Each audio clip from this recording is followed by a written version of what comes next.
Magandang gabi mga kasangkay. Pasikat nga pala tong aking yung aking binonsai na dwarf na kalasutsi. Kung natatandaan nyo nung isang buwan na nakalipas, ito siya, inalambrihan ko siya. Ayan, mukha siyang dinosaur tingnan. Ayan, mukhang dinosaur tingnan yung kanyang puno. Siya nga pala sa scientific name, ito ay tinatawag na Plumeria obtusa. Yan.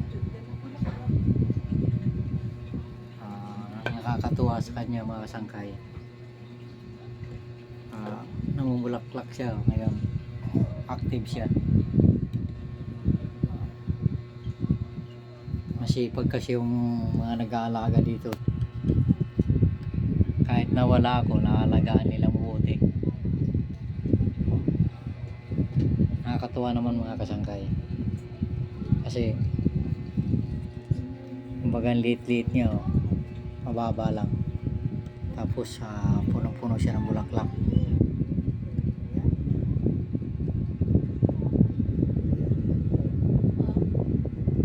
Babastan niyo mga kasangkay.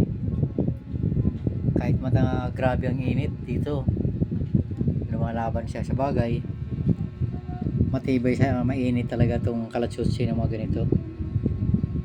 Kasi bali ang katawan nila ito.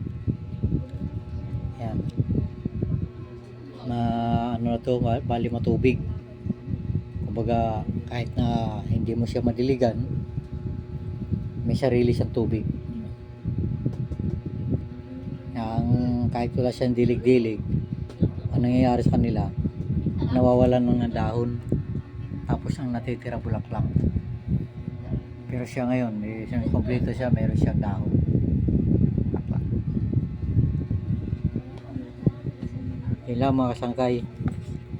Yung iba hindi ko may pakita sa inyo, hindi ko may update, katagaya ng papaya, yung bayabas, yung tiyanggubat, yung kalyos, at yung iba pa, yung may bago din ako dun, yung yung tinatawag na abakal. Buhay na rin siya eh. Hindi ko pa siya nakakuha, hindi lang may nilabas.